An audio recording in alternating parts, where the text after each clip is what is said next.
नमस्कार दोस्तों चलिए आज हम लोग देखने वाले हैं बिहार दरोगा मन स्टेट का प्रीवियस ईयर क्वेश्चन। और दोस्तों बता दें ये बुक स्पार्क पब्लिकेशन का बुक है। और इसमें देखिए इसमें प्रैक्टिस सेट और क्वेश्चन बैंक भी दोनों दिया गया है। और इससे पहले दोस्तों बता दें मैं प्रैक्टिस सेट 2 को कवर करवा दे हैं। अगर आप लोग नहीं देखे हैं तो जाके मेरा प्ले लिस्ट चेकआउट करिए और वहाँ से देखिए आज हम लोग देखने वाले हैं। देखिए ये 2 है ना, ये 2 को प्रैक्टिस सेट हम लोग करवा दिए हैं। अगर आप लोग नहीं देखे तो जाके देखिएगा, ठीक है। देखिए आज हम लोग देखने वाले हैं इसका प्रीवियस ईयर क्वेश्चन। देखिए इसका हम लोग प्रीवियस ईयर क्वेश्चन देखने वाले हैं। देखिए 16/7/2023 का जो पीटी हुआ था उसी को आज हम लोग देखने वाले हैं। तो चलिए बिना देरी को हम लोग सेशन को शुरू करते हैं। चलिए एक क्वेश्चन है, फर्स्ट क्वेश्चन है दोस्तों। देखिए 1857 ईस्वी के विद्रोह के दौरान जगदीशपुर में इसका नेतृत्व किसके द्वारा किया गया? बताइए 1857 ईस्वी के विद्रोह के दौरान जगदीशपुर में इसका नेतृत्व किसके द्वारा किया गया था? तो देखिए बाबू वीर कुंवर सिंह हो जाएगा। तो देखिए 1857 के विद्रोह के दौरान बिहार में जगदीशपुर का नेतृत्व बाबू वीर कुंवर सिंह ने किया था। देखिए इसका एक एक्सप्लेन भी नीचे दे दिए गए, आप लोग थोड़ा इसको देखिएगा, ठीक है। चलिए देखिए कीव कहाँ की किस देश की राजधानी है? मतलब ऐसा ही बोल सकते हैं, कीव कहाँ की राजधानी है? तो ये हो जाएगा यूक्रेन की राजधानी है कीव, ठीक है। देखिए यूक्रेन पूर्वी यूरोप में इसी देश है और इसकी सीमा रूस, उत्तर में बेलारूस, पोलैंड, स्लोवाकिया, पश्चिम में हंगरी, दक्षिण पश्चिम में रोमानिया, मोल्डोवा और दक्षिण में काला सागर और आजोव सागर से मिलती है। यूक्रेन की राजधानी कीव तथा वहाँ की मुद्रा रेनविनिया है, रेनविनिया, ठीक है। आप लोग इसको थोड़ा देखिएगा। चलिए क्वेश्चन नंबर 3 को देखते हैं। स्पष्ट आकाश का रंग नीला दिखाई देता है क्योंकि? स्पष्ट आकाश का रंग नीला दिखाई देता है क्योंकि? बताइए इसका आंसर क्या होगा? देखिए इसका आंसर ऑप्शन नंबर बी होगा। यह बैगनी और नीला प्रकाश अन्य सभी रंगों के प्रकाश की तुलना में वायुमंडल के द्वारा अधिक परिकीर्णित होते हैं। चलिए देखिए यहाँ पर दिया गया है एक एक्सप्लेन, आप लोग इसको देखिएगा थोड़ा। चलिए क्वेश्चन नंबर आगे बढ़ते हैं हम लोग। क्वेश्चन नंबर 4 को देखते हैं। देखिए हिमालयन भालू तथा विशाल पांडा किन जातियों के उदाहरण? बताइए हिमालय भालू तथा विशाल पांडा किन जातियों के उदाहरण है? तो ये हो जाएगा संकटग्रस्त जातियाँ, ये हो जाएगा संकटग्रस्त जातियाँ। देखिए हिमालय भालू, देखिए हिमालय भालू को एशियाई काले भालू या चंद्रमा भालू के रूप में जाना जाता है। यह हिमालय और उसके पड़ोसी जंगलों के पहाड़ी इलाकों में पाया जाता है। विशाल पांडा चीन के बौद्ध जंगलों में पाया जाता है। ये दोनों संधार जीव अवैध शिकार के कारण असुरक्षित और संकटग्रस्त जातियों के श्रेणी में आ गए हैं। चलिए क्वेश्चन नंबर 5 देखते हैं। ठीक है, भारत की सबसे बड़ी नमक पानी की झील? बताइए भारत की सबसे बड़ी नमक पानी की झील बताइए कौन है? सांभर है, पंचमता है कि चिल्का है कि डीडवाना है? तो इसका right answer option number Chilka हो जाएगा, ये जो उड़ीसा राज्य में स्थित है। देखिए भारत की सबसे बड़ी खारे पानी की झील नमकीन झील जिसको बोलते हैं, ये चिल्का झील, ये उड़ीसा राज्य में स्थित है, जो भारत के सबसे खारे पानी का लैगून झील है। और देश का सबसे तटीय लैगून झील है। भारत का सबसे अंतर्देशीय नमक झील अगर पूछेगा कि भारत की सबसे बड़ी अंतर्देशीय नमक झील कौन है, तो ये सांभर झील हो जाएगा, जो राजस्थान में है। ठीक है, भारत में मीठे पानी की सबसे बड़ी झील ये बुलर झील होगा। और पूछेगा भारत के सबसे मीठे पानी का बड़ी झील कौन है, तो ये बुलर झील हो जाएगा, जो कहाँ है, जो जम्मू कश्मीर में है। चलिए आगे बढ़ते हैं। सोलर सेल बने हुए होते हैं, सोलर सेल किससे बने होते हैं? चालक है, कुचालक है कि अर्धचालक है कि अतिचालक है? तो इसका आंसर ऑप्शन नंबर सी होगा, अर्धचालक के बने होते हैं। ठीक है, देखिए सौर सेल सिलिकॉन अर्धचालक के बने होते हैं। सौर सेल का फोटोवोल्टिक सेल एक विद्युतीय उपकरण है जो प्रकाश ऊर्जा को सीधे फोटोवोल्टिक प्रभाव से विद्युत में परिवर्तित करता है। ठीक है, चलिए आगे बढ़ते हैं। देखिए द्वितीय विश्व युद्ध में धुरी राष्ट्रों को निम्न में से कौन सा देश शामिल नहीं होता है? द्वितीय विश्व युद्ध हुआ था, उसमें धुरी राष्ट्र में निम्न में से कौन सा देश शामिल नहीं है? तो बताइए इसका आंसर दोस्तों आप लोग। देखिए इसका आंसर ऑप्शन नंबर सी हो जाएगा। देखिए इसका आंसर ऑप्शन नंबर ब्रिटेन हो जाएगा। ठीक है, सॉरी, चलिए देखते हैं। देखिए द्वितीय विश्व युद्ध 1939 से 45 तक चला और विश्व युद्ध में 2 गुट में बटे थे। ठीक है, एक धुरी और एक मित्र राष्ट्र। ठीक है, देखिए एक मित्र राष्ट्र है, धुरी राष्ट्र। ठीक है, मित्र राष्ट्र में ग्रेट ब्रिटेन, संयुक्त राज्य अमेरिका, फ्रांस, सोवियत संघ, रूस जिसको बोलते हैं, और देखिए धुरी राष्ट्र में जर्मनी, जापान और इटली प्रमुख थे। ठीक है, ठीक है। देखिए द्वितीय विश्व युद्ध में इतने अधिक रक्तपात हुए थे कुछ समय दुनिया का 3% आबादी का सफाया हो गया था। सोचिए कितना। चलिए विजयनगर साम्राज्य में अमरम, विजयनगर साम्राज्य में अमरम, अमरम शब्द का अर्थ क्या होता है बताइए। विजयनगर साम्राज्य में अमरम शब्द का क्या अर्थ होता है? तो इसका आंसर ये होगा सैनिकों का अनुदान, सैनिकों का अनुदान। ठीक है, देखिए आप लोग इसको थोड़ा। चलिए राष्ट्रपति डैश की सलाह से लोकसभा को भंग कर सकता है। बताइए राष्ट्रपति किसके सलाह से लोकसभा को भंग कर सकता है? तो इसका आंसर ऑप्शन नंबर बी होगा, प्रधानमंत्री की सलाह से राष्ट्रपति लोकसभा को भंग कर सकता है। देखिए बता देते हैं आप लोगों को थोड़ा। देखिए भारतीय संविधान के अनुच्छेद 85(2) के तहत राष्ट्रपति को केंद्रीय मंत्रिमंडल की सिफारिश और प्रधानमंत्री की सलाह से लोकसभा को 5 साल के लिए कार्यकाल पूर्व भंग किया जा सकता है। ठीक है, राज्यसभा के एक अस्थायी, देखिए एक राज्यसभा एक अस्थायी सदन है और तो इससे काफ़ी भंग नहीं किया जाता है, कभी भंग नहीं किया जा सकता है। ये भारतीय संसद के 3 अंग होते हैं, लोकसभा निचले सदन बोलते हैं, राज्यसभा ऊपरी सदन बोलते हैं और एक राष्ट्रपति। ठीक है, चलिए क्वेश्चन नंबर 10 देखते हैं। देखिए पारदीपीय पठार की सर्वोच्च चोटी कौन सी? पारदीपीय पठार की सर्वोच्च चोटी कौन है? तो ये हो जाएगा अनाईमुडी। ठीक है, ये देखिए समुद्र तल से लगभग 2695 मीटर की ऊंचाई वाले अनाईमुडी चोटी जो केरल में है, ये पारदीपीय भारत की सबसे ऊंची चोटी है। अनाईमुडी पेनिनसुला प्रायद्वीप की सबसे ऊंची चोटी पर है। ठीक है, जो अनामालय पर्वत पर स्थित है, जो 2। ठीक है, देखिए दक्षिण भारत की दूसरी सबसे ऊंची चोटी पूछेगा क्वेश्चन, तो दक्षिण भारत की दूसरी सबसे ऊंची चोटी कौन है? तो ये हो जाएगा डोडा बेटा। ये कहाँ है? तो ये तमिलनाडु में है। ठीक है, जो नीलगिरी की पहाड़ियों पर स्थित है, इसकी ऊंचाई समुद्र से 2637 मीटर है। ठीक है, चलिए आगे बढ़ते हैं। देखिए क्वेश्चन है कि मोती प्राप्त करने के लिए संवर्धन किया जाता है। बताइए मोती प्राप्त करने के लिए संवर्धन किया जाता है तो बताइए कोरल का कि झींगा का कि आयस्टर का कि डेंटेलियम का? बताइए, तो इसका आंसर ऑप्शन नंबर सी होगा आयस्टर का। देखिए मोती प्राप्त करने के लिए आयस्टर एक का संवर्धन किया जाता है। मोती सीप फाइलम जिसको मोलस्का का एक हिस्सा है। ठीक है, मोलस्का वर्ग में आता है ये लोग। कृत्रिम तकनीक द्वारा सीपियों को पालन कर उनसे मोती मुक्त प्राप्त को करने को मुक्त या मोती संवर्धन कहते हैं। ठीक है, जापान, देखिए जापान का सबसे अच्छे किस्म के अक्वा मोती को उत्पादन किया जाना जाता है। ठीक है, चलिए आगे देखते हैं। क्वेश्चन नंबर 12 देखते हैं। मनुष्य के नेत्र में पुतली का आकार का नियंत्रक होता है। बताइए मनुष्य के नेत्र में पुतली का आकार नियंत्रक होता है किससे? परितरिका द्वारा, कार्निया द्वारा, रेटिना द्वारा कि लेंस द्वारा? बताइए, तो इसका आंसर ऑप्शन नंबर परितरिका हो जाएगा, परितरिका द्वारा। ठीक है, देखिए मनुष्य के नेत्र में परितरिका, आज जिसको हम आइरिस कहते हैं, एक गहरा पेशीय मतपट होता है जो पुतली के आकार की नियंत्रित करता है। पुतली परितरिका घिरा एक छोटा सा रिक्त स्थान होता है। ठीक है, देखिए आप लोग थोड़ा इसको देखिएगा थोड़ा, कितना देखिए वीडियो ज़्यादा लंबा हो जाएगा। देखिए जब अंधेरा होता है तो पुतली फैल जाती है, जबकि उजाला होने पर ये सिकुड़ जाती है। ठीक है, चलिए निम्न में केंद्रीय प्रवृत्ति का कौन सा मान सभी अवकलनों पर आधारित नहीं? तो बताइए निम्न में से केंद्रीय प्रवृत्ति का कौन सा मान सभी अवकलनों पर आधारित नहीं है पूछ रहा है। तो देखिए बता दें, इसका आंसर ऑप्शन नंबर बी होगा, ये माध्यिका हो जाएगा। ठीक है, माध्य है, गुणोत्तर माध्य है और हरात्मक माध्य। ठीक है, माध्य मतलब क्या? जो मान सभी मूल्यों के योग और कुल परीक्षणों की संख्या को विभाजित करे उसे माध्य कहते हैं। ठीक है, माध्यिका उस कोटि का मान होता है जो व्यवस्थित श्रेणी को 2 बार संख्याओं में विभाजित करता है। ठीक है, चलिए अधिक अपवर्तनांक वाला माध्यम बताइए। अधिक अपवर्तनांक वाला माध्यम बताइए। देखिए ये दूसरे माध्यम की अपेक्षा प्रकाशित समय होता है। ठीक है, इसका आंसर यही होगा। चलिए क्वेश्चन 15 देखते हैं। सतलज तथा काली नदी के मध्य हिमालय जाना जाता है। बताइए सतलज तथा काली नदी के मध्य हिमालय को जाना जाता है नेपाल हिमालय, मऊ हिमालय, असम हिमालय कि पंजाब हिमालय? बताइए इसका आंसर। देखिए इसका आंसर ऑप्शन नंबर दोस्तों बता दें, इसका आंसर ऑप्शन नंबर ये कौन हो जाएगा? ये कुमाऊं हिमालय हो जाएगा। ठीक है, देखिए थोड़ा इसको हम चर्चा करते हैं। देखिए क्या है, देखिए सतलज तथा काली नदी के मध्य को हम कुमाऊं हिमालय कहते हैं। ठीक है, सिंधु तथा सतलज नदियों के मध्य जिसे हम पंजाब हिमालय कहते हैं। काली तथा तीस्ता नदी के मध्य जिसे नेपाल हिमालय कहते हैं। तीस्ता तथा दिहांत नदियों के मध्य असम हिमालय कहते हैं। ठीक है, तो आप लोग देखिएगा इसको थोड़ा अच्छे से।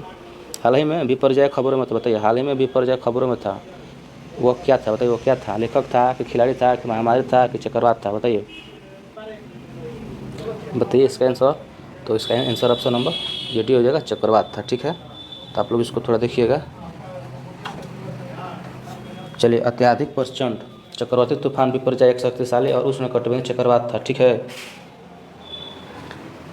चक्रवात था जो पूर्व मध्य अरब सागर से ऊपर बना और उसके भारत पाकिस्तान सीमा के पास लैंडफॉल करने की आशंका जताई गई थी। और इससे पहली बार 6 जून को भारतीय मौसम विज्ञान को ने चक्रवात तूफान को परिवर्तित करके तीव्र होने से पहले नोट किया था। ठीक है, चलिए क्वेश्चन खत्म। देखते हैं निम्नलिखित में से कौन सा ताप विद्युत परियोजना महाराष्ट्र में स्थित नहीं है।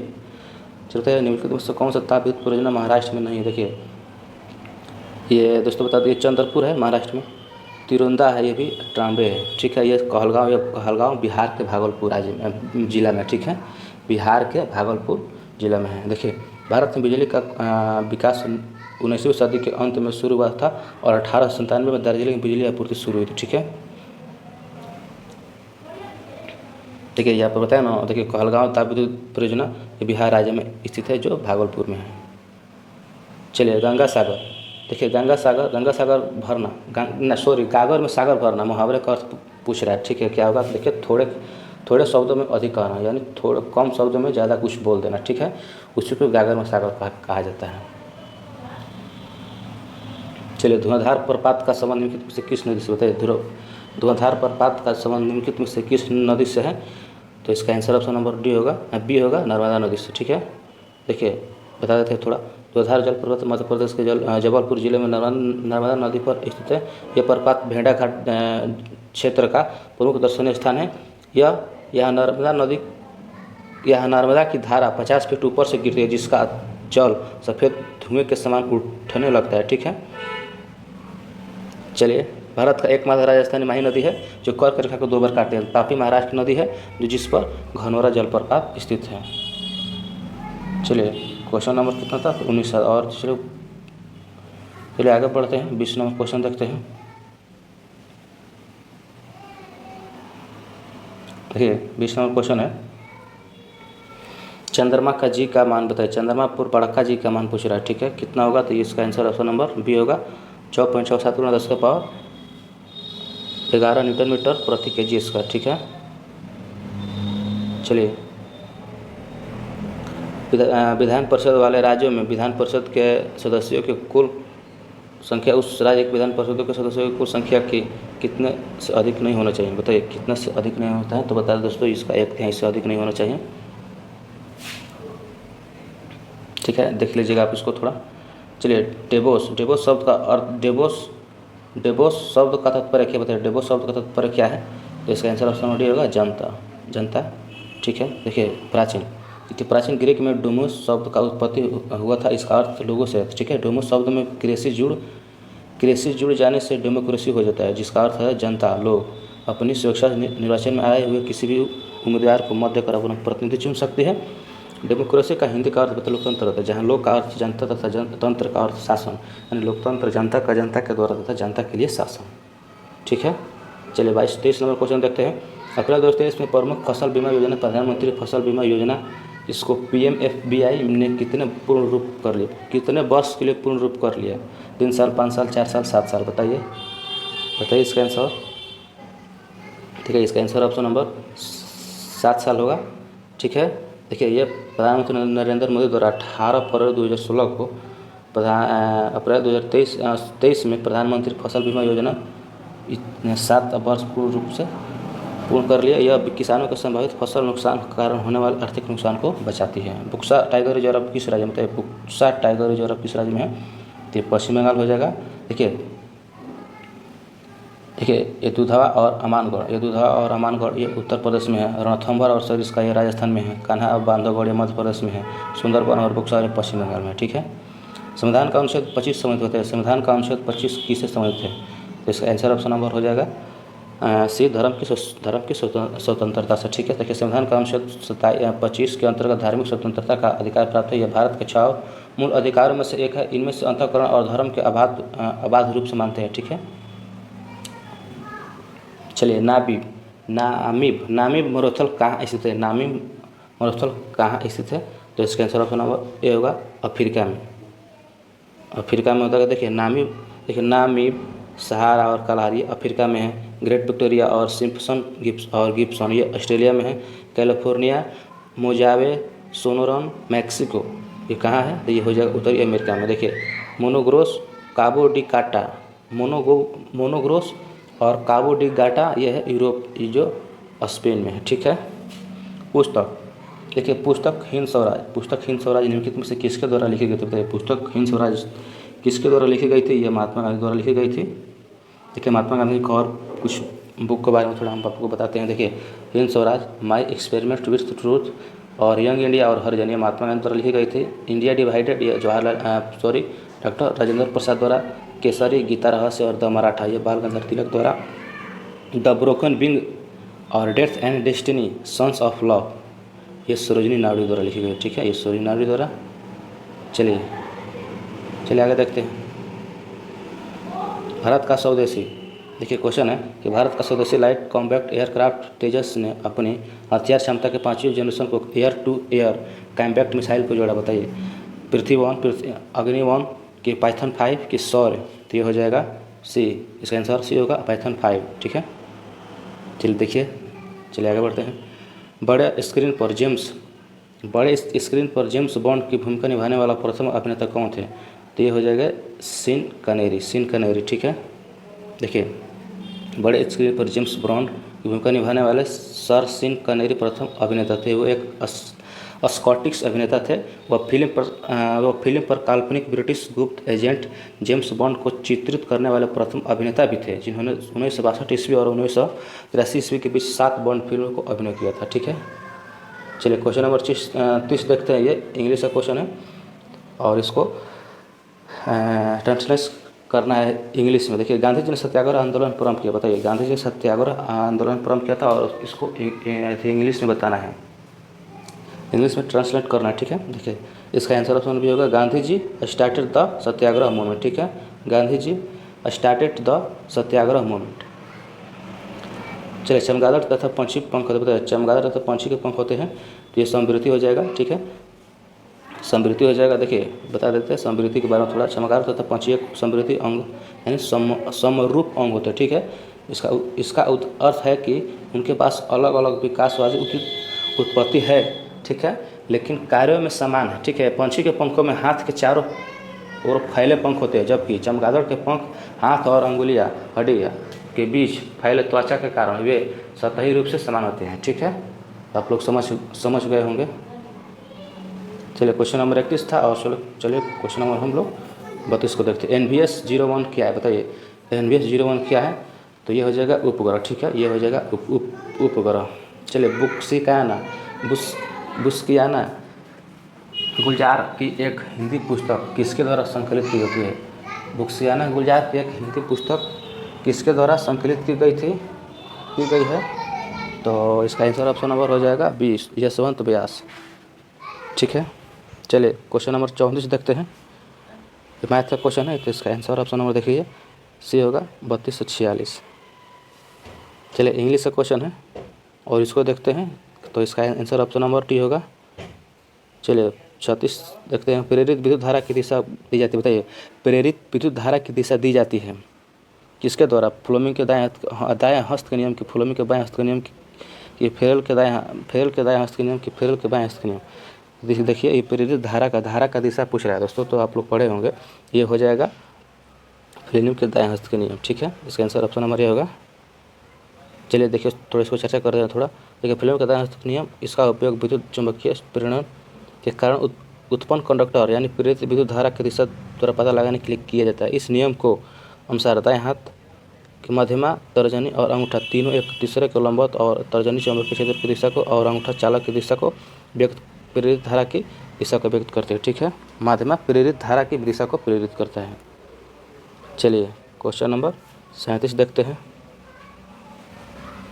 देखिए भारत में मनरेगा का कब लागू किया गया? भारत में मनरेगा कब से लागू किया गया है? तो देखिए इसका आंसर ऑप्शन नंबर 6 होगा।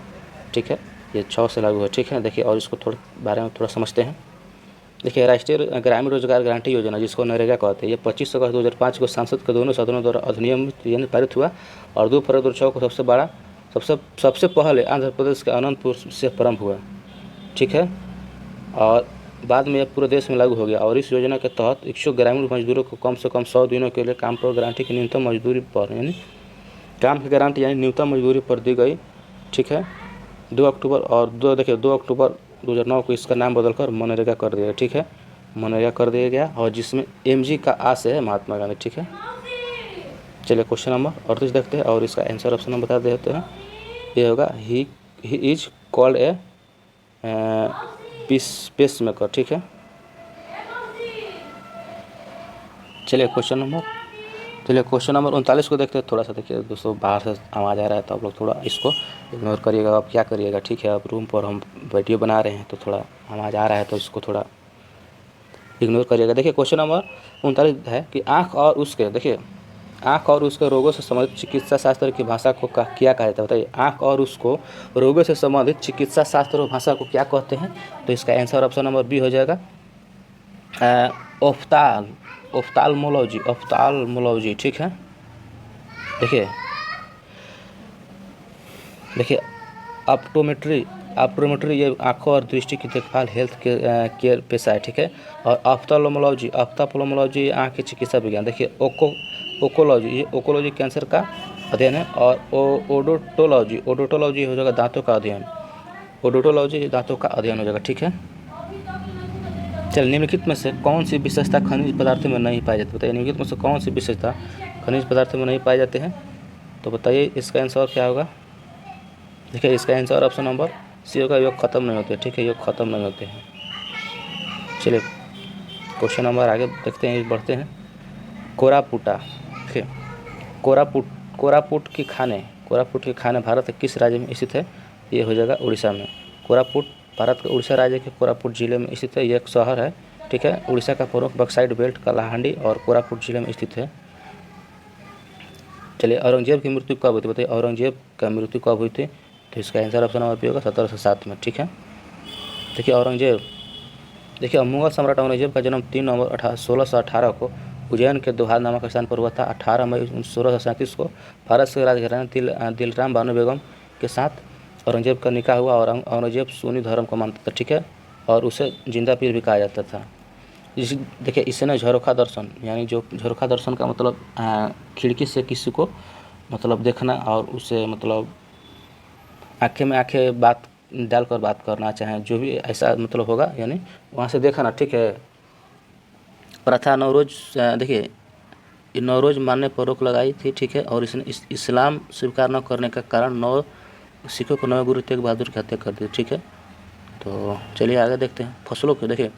फसलों के मूल्य सरकार द्वारा किस आधार पर तय होता है? बताइए फसलों का मूल्य सरकार द्वारा किस आधार पर तय होता है? तो ये हो जाएगा न्यूनतम समर्थन मूल्य। ठीक है, न्यूनतम समर्थन मूल्य, जिसको MSP हम बोलते हैं। जल के अणुओं की अर्धपारगम्य झिल्ली द्वारा गति कहलाती है। बताइए जल के अणुओं की अर्धपारगम्य झिल्ली द्वारा गति क्या कहलाती है? विसरण, संकुचन के प्रासरण। बताइए इसका आंसर। तो इसका आंसर ऑप्शन अर्धपारगम्य झिल्ली की यह हो जाएगा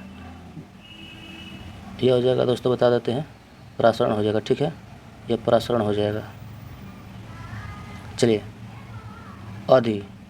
अति। देखिए अति शुद्धो स्नेह को मार्ग है। ठीक है, अति शुद्धो स्नेह को मार्ग है जहाँ नेकु सयानप वाक नहीं है। इस पंक्ति में रेखांकित शब्द का अर्थ क्या है? यानी नेकु सैनप का अर्थ पूछ रहा है। ठीक है, नेकु सैनप का अर्थ क्या होगा? तो इसका अर्थ होगा दोस्तों तनिक भी चतुराई। ठीक है, इंग्लिश का क्वेश्चन है और इसका आंसर बता देते हैं। ऑप्शन नंबर ये होगा had the left yearly they would have reached by now. ठीक है, चलिए कोइलवर पुल किस नदी पर बना है? ठीक है, कोइलवर पुल किस नदी पर स्थित है? ये हो जाएगा सोन नदी पर। ठीक है, देखिए और इसको आप लोग थोड़ा पढ़िएगा। चलिए 48 नंबर देखते हैं। IPL 2023 में रॉयल चैलेंजर्स बेंगलोर का कप्तान कौन बना था? बताइए रॉयल चैलेंजर्स बेंगलोर का कप्तान कौन बना था? 1923 में पूछ रहा है। ठीक है, यह हो जाएगा फाफ डू प्लेसिस हो जाएंगे। ठीक है, उसको पढ़िएगा आप लोग थोड़ा। चलिए क्वेश्चन नंबर 49 को देखते हैं आप।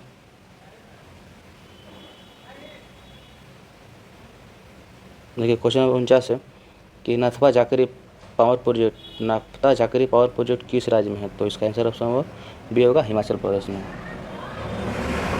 देखिए नाथपा जाकरी पावर प्रोजेक्ट भारत के हिमाचल प्रदेश राज्य में स्थित है और सबसे बड़ा जल विद्युत प्लांट है और आधिकारिक तौर पर 28 मई 2005 को प्रधानमंत्री श्री मनमोहन सिंह ने इसे राष्ट्र को समर्पित किया था और यह सतलज नदी पर स्थित है, ठीक है। और इसकी क्षमता 1500 मेगावाट है और यह देश का चौथा सबसे बड़ा जल विद्युत प्लांट है। चलिए क्वेश्चन नंबर 50 देखते हैं। निम्नलिखित देशांतरों में से कौन सा भारत के मानक समय के लिए संदर्भ में सही रूप से माना जाता है, बताइए।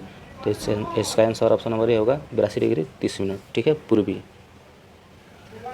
देखिए और इसको आप लोग थोड़ा पढ़िएगा। चलिए 51 देखते हैं। बध्यवागम शब्द का कौन सा संधि विच्छेद है, बताइए। बध्यवागम शब्द का कौन सा संधि विच्छेद है सही, तो यह हो जाएगा बधु प्लस आगम, ठीक है। देखिए मैथ का क्वेश्चन है दोस्तों और इसका आंसर देख लीजिए, ऑप्शन नंबर बी होगा। सब छोटा छोटा मैथ है, बन जाएगा आराम से। प्रधानमंत्री पीवीटीजी विकास मिशन किसके विकास से संबंधित है, बताइए। किसके विकास से संबंधित है, तो इसका आंसर ऑप्शन सी होगा, ये आदिवासियों के विकास से संबंधित है, ठीक है। चलिए क्वेश्चन नंबर 54 देखते हैं। देखिए बिहार में पहली बार राष्ट्रपति शासन कब लगा था, बताइए। बिहार में पहली बार राष्ट्रपति शासन कब लगा था, तो इसका आंसर ऑप्शन नंबर 1968 में। और आपसे पूछे दोस्तों, बता देते हैं, आपसे पूछेगा कि उस समय बिहार का मुख्यमंत्री कौन था, तो ये हो जाएंगे भोला पासवान, ठीक है। ये हो जाएंगे भोला पासवान। चलिए देखिए थोड़ा इसके बारे में थोड़ा चर्चा कर लेते हैं। देखिए पहली बार बिहार में 1968 में राष्ट्रपति शासन लागू राष्ट्रपति शासन राज्य में संवैधानिक तंत्र के विफल होने से अनुच्छेद 356 के अनुसार लगाया गया था। अब तक सबसे अधिक बार 10 बार राष्ट्रपति शासन भारत के मणिपुर राज्य में लगा है, जो 7 जुलाई 1951 से सबसे प्रथम बार राष्ट्रपति शासन लागू। पूछा कि भारत में सबसे पहले राष्ट्रपति शासन लागू किस राज्य में हुआ था, तो पंजाब हो जाएगा। और बिहार में कुल कितने बार, तो ये बिहार में कुल 8 बार लग गया, ठीक है।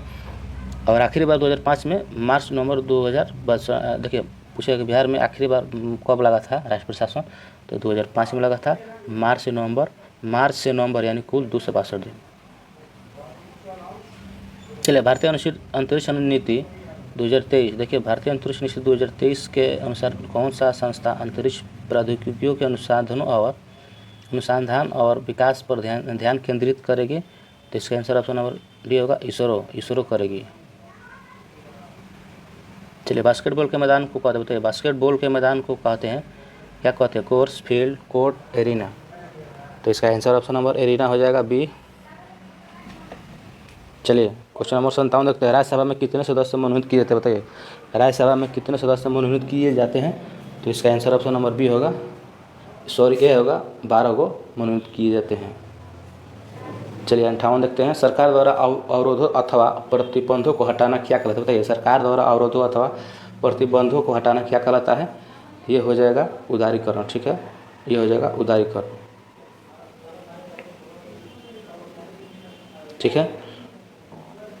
देखिए थोड़ा सा इसको हम थोड़ा बता दें, दोस्तों चर्चा करते हैं। देखिए सरकार द्वारा अवरोधों अथवा प्रतिबंधों को हटाने की प्रक्रिया को उदारीकरण कहते हैं, यानी इसके नाम से भी जानते हैं। देखिए वैश्वीकरण क्या है, देखिए वैश्वीकरण का शब्द करते हैं क्षेत्रीय वस्तुओं को घटनाओं का विश्व का स्तर यानी विश्व के स्तर यानी लेवल तक रूपांतरण की प्रक्रिया है। देखिए निजीकरण का आविष्कार निजी क्षेत्रों द्वारा सार्वजनिक क्षेत्रों को उद्यम व्यवसाय आदि पर पूर्ण रूप से आंशिक स्वामित्व प्राप्त करना तथा उसका प्रबंधन करना, ठीक है। राष्ट्रीयकरण का मतलब है कि राज्य या केंद्र सरकार द्वारा निजी कंपनियों को स्वामित्व लाने के लिए की गई कार्रवाई के रूप में परिभाषित किया जाता है। जैसे चलिए देखिए 1809 ईस्वी में फारस में गिफ्ट टू मोनोथिस्ट किसने लिखी, इसका आंसर ऑप्शन नंबर सी होगा, राजा मोहन राय। चलिए पटना उच्च न्यायालय के वर्तमान 2023 मुख्य न्यायाधीश कौन थे, पटना उच्च न्यायालय के वर्तमान 2023 मुख्य न्यायाधीश कौन थे, तो ये हो जाएंगे ऑप्शन नंबर बी, के विनोद चंद्रन। चलिए किसी वस्तु का चंद्रमा पर भार पृथ्वी पर उसके भार का कितना गुना होता है, तो ये हो जाएगा 1/6 भाग, ठीक है।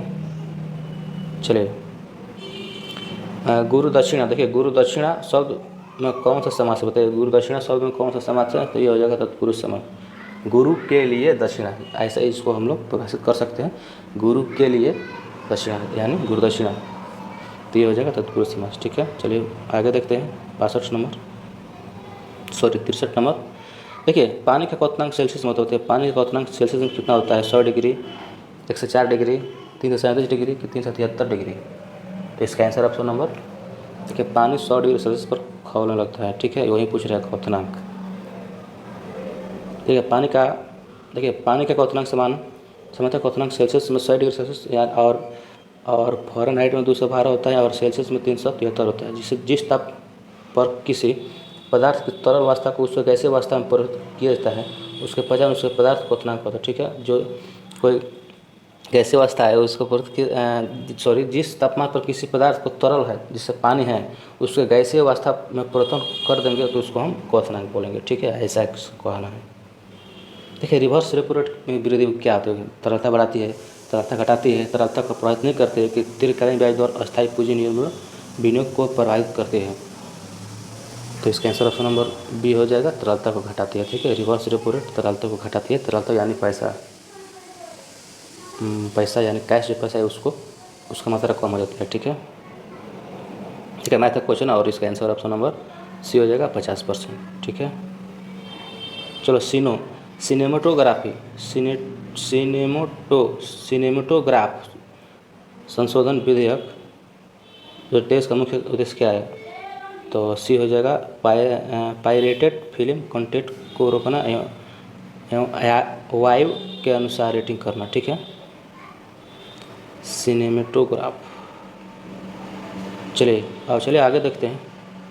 क्वेश्चन नंबर 67 देखते हैं। निम्न में से किसका उपयोग कांच पर लिखने के लिए किया जाता है? निम्न में से किसका उपयोग कांच पर लिखने के लिए किया जाता है? तो HCl यानी हाइड्रोफ्लोराइड को उपयोग हम लोग कांच पर लिखने के लिए किया जाता है। 1915 ईस्वी में भारत में लौटने के बाद गांधी जी ने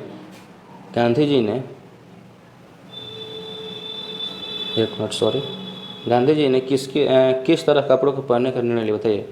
1915 में भारत लौटने के बाद गांधी जी ने किस तरह के कपड़ों को पहनने के लिए निर्णय लिए? तो ये हो जाएगा कठियावाड़ी किसानी। चलिए ठीक है, बता देते हैं। 1915 में दक्षिण अफ्रीका से भारत लौटने के बाद गांधी जी ने कठियावाड़ी किसान की तरह कपड़े यानी कठियावाड़ी के जो किसान थे उन लोगों की तरह कपड़े पहनने के लिए निर्णय लिए। और कठियावाड़ी यानी गुजराती किसान के परिधान है। ठीक है, जिसमें पुरुषों को कसीदाकारी, कुर्ता, धोती तथा सिर पर पगड़ी होता था। चलिए, मध्यकाल में सामंत को उसका लॉर्ड जो जमीन देता है वो क्या कहलाता है? बताइए। मध्यकाल में सामंत को उसका लॉर्ड जो जमीन देता है उसको क्या कहते हैं? तो इसका आंसर ऑप्शन नंबर बी हो जाएगा, उसको फिक बोलते हैं, फिक। चलिए, निम्न में से कौन सा एक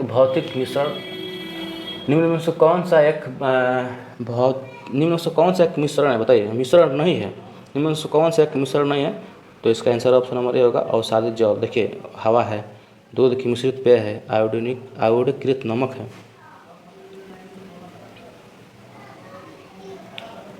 देखिए, एक देश में एक विशेष वर्ष के दौरान उत्पादित सभी अंतिम वस्तुओं और सेवाओं के कुल मूल्य को कहा जाता है। तो इसका आंसर ऑप्शन नंबर डी होगा, सकल घरेलू उत्पाद।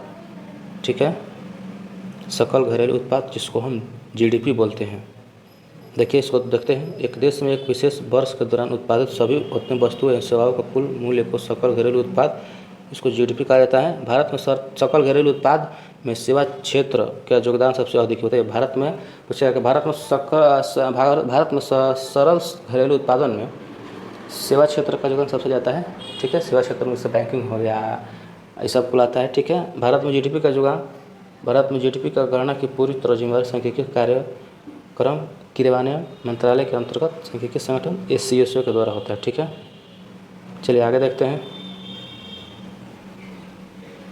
देखिए, प्रथम विश्व युद्ध के तत्कालिक प्रभाव कारण क्या बताइए? प्रथम विश्व युद्ध का तत्कालिक कारण क्या था? तो इसका आंसर ऑप्शन नंबर डी होगा, ऑस्ट्रिया राजकुमार बर्नजेट की हत्या। ठीक है, चलिए, नवनिर्वाचित लोकसभा में तत्कालिक अध्यक्ष बताइए। नवनिर्वाचित लोकसभा में तत्कालिक अध्यक्ष जिसको प्रोटेम स्पीकर किसके द्वारा चुना जाता है? यही क्वेश्चन कर रहा है। देखिए, नवनिर्वाचित लोकसभा में तत्कालिक अध्यक्ष प्रोटेम स्पीकर किसे चुना जाता है? अच्छा, किसे चुना जाता है? ये हो जाएगा लोकसभा के वरिष्ठ सदस्य द्वारा। ठीक है, लोकसभा के वरिष्ठ सदस्य द्वारा चुना जाता है। चलिए, निम्न में से कौन सा पादप युग में उभयलिंगी पुष्प होते हैं? बताइए। निम्न में से कौन सा पादप यानी पौधा युग में से उभयलिंगी पुष्प होते हैं? तो ये हो जाएगा गुड़हल है, सरसों। ये उभयलिंगी पुष्प होते हैं। ठीक है, देखिए इसको समझते हैं थोड़ा। उभयलिंगी जीव या पादप उसे कहते हैं जो एक ही अथवा विभिन्न समयों पर स्त्री तथा पुरुष दोनों प्रकार की प्रजनन कोशिकाएं उत्पन्न करती है, जैसे केचुआ हो गया, कुम्हाड़ा हो गया, ट्यूलिप हो गया, सूरजमुखी, लिली, खीरा, गुड़हल तथा सरसों आदि उन पौधों को उभयलिंगी कहते हैं। ठीक है, जिनमें नर मादा दोनों प्रकार के फूल लगते हैं, जिससे उभयलिंगी उसको बोलते हैं जिसमें नर और मादा दोनों प्रकार के फूल लगते हैं, उसको उभयलिंगी बोलते हैं। चलिए, कौन सा देश G20 का सदस्य नहीं, बताइए कौन सा देश G20 का सदस्य नहीं है? तो इसका आंसर ऑप्शन नंबर बी होगा, बांग्लादेश नहीं है। और भारत हो गया, तुर्की हो गया, फ्रांस है, सब है। देखिए आप लोग G20 का सदस्य देश और जो है इसमें दर्शाया गया है, थोड़ा इसको देखिएगा। देखिए, टोक्यो ओलंपिक में सुमित नागल ने प्रथम डायस में भारत का प्रतिनिधित्व किया था। बताइए किस में? कुश्ती से, कि हॉकी से, कि टेनिस से, कि मुक्केबाजी से? टोक्यो ओलंपिक जो 2020 में न होकर 2021 में हुआ, उसमें सुमित नागल ने किस क्षेत्र में अपना भाग लिए थे? किस खेल क्षेत्र से? तो कुश्ती से, हॉकी से, टेनिस से। तो इसका आंसर बताइए आप लोग क्या होगा? देखिए इसका आंसर ऑप्शन नंबर बता दो दोस्तों, ये हो जाएगा टेनिस। सुमित नागल, ये टेनिस हो जाएगा। हाँ ठीक है, ये टेनिस हो जाएगा, थोड़ा इसको देख लीजिए क्वेश्चन, थोड़ा हमको थोड़ा डाउट लग रहा है। चलिए इसको देखते हैं, इसमें दिया तो है। देखिए 2020 में टोक्यो ओलंपिक में भारतीय टेनिस खिलाड़ी सुमित नागल ने टेनिस में 25 साल के इतिहास में पूरे सकल स्पर्धा डेनिस स्टेनमेन में तीनों सेट्स में हराकर जीता और 39 स्वर्ण पदक लेकर पहले स्थान पर चयन देता और 38 स्वर्ण पदक लेकर दूसरे स्थान पर जापान रहा, जबकि भारत का क्रम 48 नंबर पर था। चलिए, भौगोलिक अनुसंधान में किस देश ने यूरोप को नेतृत्व प्रदान किया? बताइए, भौगोलिक क्षेत्र अनुसंधान में किस देश ने यूरोप का नेतृत्व प्रदान किया? तो यह हो जाएगा पुर्तगाल। ठीक है, चलिए, वर्तमान 2023 ईस्वी में केंद्रीय शोधकर्ता आयुक्त कौन? बताइए, तो ये हो जाएंगे पीके श्रीवास्तव। संसद के दोनों सदनों की संयुक्त बैठक के लिए गणपूर्ति कितनी चाहिए? बताइए, संसद के दोनों सदनों की संयुक्त बैठक के लिए गणपूर्ति कितनी चाहिए? ये हो जाएगा दोनों सदनों में कुल सदस्यों का 1/10 भाग होना जरूरी है। ठीक है, चलिए, भारत के प्रति वर्ष आर्थिक सर्वेक्षण कौन प्रस्तुत करता है? बताइए, भारत का प्रति वर्ष आर्थिक सर्वेक्षण कौन पेश करता है, किसके द्वारा प्रकाशित किया जाता है? तो ये हो जाएगा वित्त मंत्रालय यानी भारत सरकार। ठीक है, यही करते हैं। चलिए क्वेश्चन नंबर 81 देखते हैं। ठीक है, ये क्वेश्चन नंबर मैथ का क्वेश्चन है और इसका आंसर ऑप्शन नंबर सी होगा। चलिए, संसाधनों जो वर्ष उपयोग के समाप्त हो जाते हैं उन्हें क्या कहते हैं? संसाधन जो वर्षों तक उपयोग से समाप्त हो जाते हैं उसे क्या कहते हैं? तो उसको अनवीकरणीय कहते हैं। ठीक है, अनवीकरणीय कहते हैं। देखिए इसको थोड़ा पढ़ते हैं। संसाधन जो वर्षों तक उपयोग में समाप्त हो जाते हैं उसे अनवीकरणीय कहते हैं। इसका भंडार सीमित होता है। और नवीकरणीय संसाधन जो कई बार हम उपयोग कर सकते हैं, ठीक है, जैसे हो गया हवा, हो गया जल, वन, पशु, ऊर्जा आदि, ये सब नवीकरणीय में होता है। और अनवीकरणीय में हो गया जैसे मतलब कोयला हो गया, पेट्रोल हो गया, ये सब अनवीकरणीय, ये एक समय में समाप्त हो सकता है। देखिए, जीवों के परिक्षिप्त अवशेष कहलाते हैं। बताइए, जीवों के परिक्षिप्त अवशेष कहलाते हैं, तो ये हो जाएगा जीवाश्म। ठीक है, बाबू जगजीवन राम, देखिए बाबू जगजीवन राम छात्रावास योजना BJRCY का संबंध विद्यार्थियों के लिए छात्रावास के निर्माण से है। OBC, SC, ST की EWS, तो ये हो जाएगा SC। ठीक है, इसका आंसर ऑप्शन नंबर SC होगा। ठीक है, चलिए देखिए, अनुसूचित जाति होगा यानी ऐसे छात्रों के और छात्राओं के लिए छात्रावास के पूर्व केंद्रीय प्रायोजित योजना में 1 जनवरी 2008 को संशोधन किया गया और इसका नाम बदलकर बाबू जगजीवन राम छात्रावास योजना कर दिया गया। और यह योजना एक ऐसी योजना है जिसका उद्देश्य अनुसूचित और यानी SC विद्यार्थियों को गुणवत्ता शिक्षा प्राप्त करने के लिए समर्थ बनाना और उसे प्रोत्साहित करना। ठीक है, चलिए, कौन सी भारतीय कंपनी बहुराष्ट्रीय निगम नहीं? बताइए, कौन सी भारतीय कंपनी बहुराष्ट्रीय निगम नहीं है? बताइए, तो इसका आंसर ऑप्शन नंबर ये होगा BSNL। देखिए, रैनबैक्सी है, टाटा मोटर्स है और एशियन पेंट्स है, तीनों भारतीय बहुराष्ट्रीय निगम कंपनी है, यानी इसको भारतीय का दर्जा मिला है और BSNL को भी नहीं मिला। ठीक है, ऐसे ही क्वेश्चन है। बिहार के कौन से राज्यपाल भारत के राष्ट्रपति बने हैं? तो बताइए बिहार के कौन से राज्यपाल है जो भारत के राष्ट्रपति बने हैं? तो ये हो जाएंगे रामनाथ कोविंद जी। ठीक है। देखिए इंडियन नेशनल कांग्रेस का प्रथम अध्यक्ष कौन थे? तो ये हो जाएंगे व्योम चंद्र बनर्जी। देखिए थोड़ा इसको बताते हैं। देखिए पहला कांग्रेस अधिवेशन हुआ था 1885 में। कहाँ हुआ था? मुंबई में, और उसका अध्यक्ष व्योम चंद्र बनर्जी थे। दूसरा हुआ था, देखिए दूसरा 1886 में कोलकाता में हुआ था, दादा भाई नौरोजी थे अध्यक्ष। 9वां 1893 में लाहौर में हुआ था, दादा भाई नौरोजी थे। 11वां 1895 में पुणे में हुआ था, सुंदरनाथ बनर्जी थे। ठीक है। देखिए E20 क्या है? देखिए E20 एक G20 होता है, E20 होता है। ये इसमें पूछा है E20 क्या है, तो इसका आंसर ऑप्शन नंबर देखिए क्या है। इसका आंसर ऑप्शन नंबर देखिए दोस्तों, अल्कोहल मिश्रित पेट्रोल है। ठीक है, अल्कोहल मिश्रित पेट्रोल है।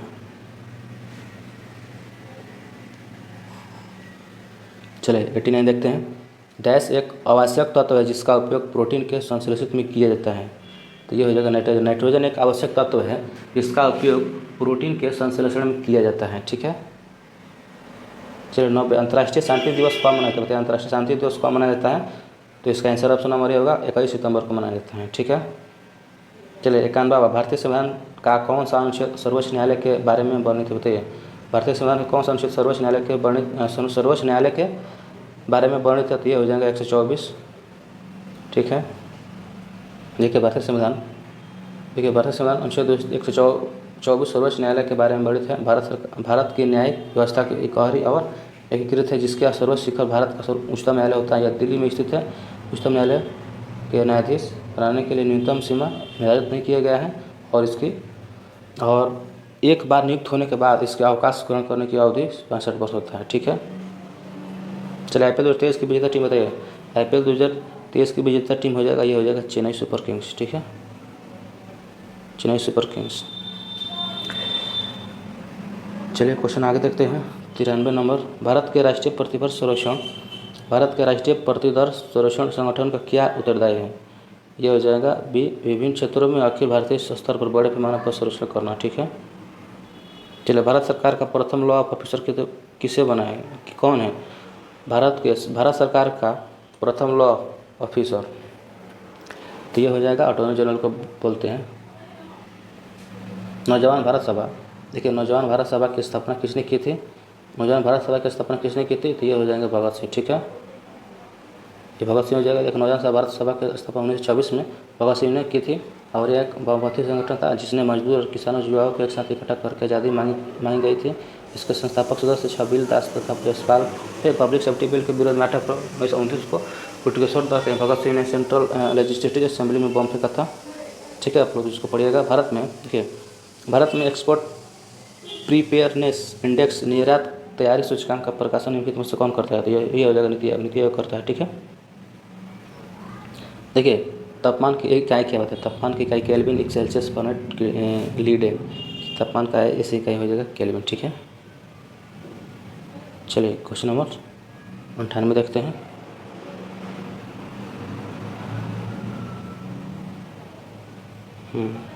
चलिए केबुल लमजाओ, देखिए केबुल लमजाओ राष्ट्रीय उद्यान कहाँ है? केबुल लमजाओ राष्ट्रीय उद्यान कहाँ है? तो ये हो जाएगा मणिपुर में, मात्र एक तैरता हुआ राष्ट्रीय उद्यान है। देखिए थोड़ा चर्चा करते हैं इसके बारे में थोड़ा। केबुल लमजाओ और सिरी मणिपुर में है। गुमटी और वा बाइसन ये त्रिपुरा में है। इंटिंकी और रंग पहाड़ और पकिम यह नागालैंड में है।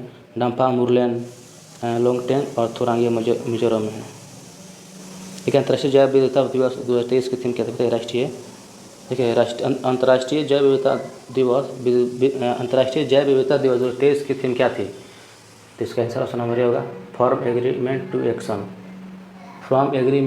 To action build back biodiversity. चलिए क्वेश्चन नंबर 100 देखते हैं। इसके गौतम बुद्ध ने धर्म चक्र प्रवर्तन, ठीक है, कहाँ प्रारंभ किया? पता है गौतम बुद्ध ने धर्म चक्र प्रवर्तन कहाँ प्रारंभ किया? तो ये हो जाएगा सारनाथ में। ठीक है, ये हो जाएगा सारनाथ में। तो चलिए दोस्तों आज हम लोग इस प्रीवियस क्वेश्चन को हम लोग कवर कर लिए हैं। तो चलिए, और आप लोगों को इस वीडियो अच्छा लगा तो लाइक और शेयर ज़रूर करिएगा और चैनल पर नए हो तो चैनल को ज़रूर सब्सक्राइब करिएगा। चलिए मिलते हैं आगे के प्रीवियस ईयर सेट में। तो चलिए आज के लिए इतना ही। जय हिंद, जय भारत।